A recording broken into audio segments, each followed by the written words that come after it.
அன்பார்ந்த மிதுனராசி என்பர்களே, உங்களுக்கு இந்த குரு வக்ரம் மற்றும் அதிசாரம் என்ன செய்யணும் பார்க்கலாமா? கடந்த காலகட்டங்கள்ல ஜென்மத்துல குரு இருந்துட்டு இருந்தாரு. ஜோதிட சாஸ்திரத்துல பொறுத்தளவுக்கு ஜென்ம குரு வனத்திலே அப்படிம்பாங்க.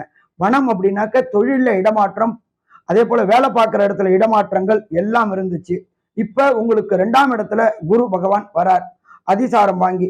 அவர் அதிசாரம் வாங்கக்கூடிய நாள் 8/10/2025 17 18 11 2025 வரலாம் அதிசாரத்துல இருக்காரு. அதுக்கப்புறம் அவர் வக்ரகதியில் அடைகிறாரு. வக்ரகதி அடைகிறது அப்படின்றது சற்றேறக்குறைய 118 நாள், அதிசாரம் அடையக்கூடியது 42 நாள். மொத்தம் இந்த 160 நாளும் இந்த மிதுனராசி என்பவர்களுக்கு குடும்பம் அமையாதவங்களுக்கு குடும்பம் அமையும்.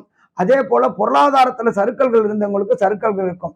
நீண்ட நாட்களாக வம்சம் விருத்தி என்கின்ற சந்தான பாக்கியம் கிடைக்காதவங்களுக்கு சந்தான பாக்கியம் என்கின்ற வம்ச விருத்தி கிடைக்கக்கூடிய வாய்ப்புகள் உண்டு. குழல் இழுது யாழ் இழுது எம்மக்கள் குரல் கேளார். அதே போல வம்ச விருத்தி அடையும் போது குடும்பத்துல ஒரு குதூகுலம் இருக்குமா? குதூகுலம் இருக்கும்.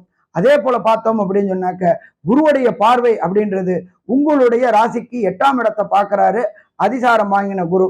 அப்ப அந்த ராசிக்கு 8ஆம் இடம் அப்படின்றது மறைவு ஸ்தானம். மறைவு ஸ்தானத்துல குரு பார்க்கும்போது லாட்ரி, ரேஸு, ஸ்பெகுலேஷன் மற்றும் ட்ரேடிங்ல திடீர்னு பண வரவுகள் இந்த 160 நாள்ல வரக்கூடிய வாய்ப்புகள் உண்டு. இதை தவிர அவர் ராசிக்கு 10ஆம் இடத்தை பார்க்கிறாரு. 10ஆம் இடம்ன்றது ஜீவனஸ்தானம். உங்களுக்கு கடந்த காலகட்டங்கள்ல வேலை இல்லாம படிச்ச படிப்புக்கு உண்டான வேலை கிடைக்காம திண்டாடிட்டு இருந்தீங்க. அந்த படிச்ச படிப்புக்கு உண்டான வேலை கிடைக்காம கஷ்டப்பட்டு இருந்த அத்தனை பேருக்கும் இந்த காலகட்டங்கள்ல நல்ல வேலை கிடைக்கக்கூடிய வாய்ப்புகள் உண்டு. படிச்ச படிப்புக்கு உண்டான வேலை கிடைக்க வாய்ப்புகளும் உண்டு. அதே போல பணத்துக்கு பொருளாதாரத்துல கஷ்டப்படுறதுக்கான வாய்ப்புகளும் இல்லை அப்படின்னு சொல்லலாம். அதே போல பார்த்தோம்னாக்க ஜோதிடர்களுக்கு மற்றும் சிஏ கணக்க பட்டாளர்கள், CA chartered accountant, ICWA, ACS பண்ணக்கூடிய அத்தனை மிதுனராசி என்பவர்களுக்கும் வெற்றி கிடைக்கக்கூடிய வாய்ப்புகள் உண்டு. சின்னத்திரை பெரிய திரை கலைஞர்களுக்கு கடந்த காலகட்டங்கள்ல வாய்ப்பு இல்லாம திண்டாடிட்டு இருந்தவங்க அத்தனை பேருக்கும் வாய்ப்பு கிடைக்கக்கூடிய வாய்ப்புகள் உண்டு.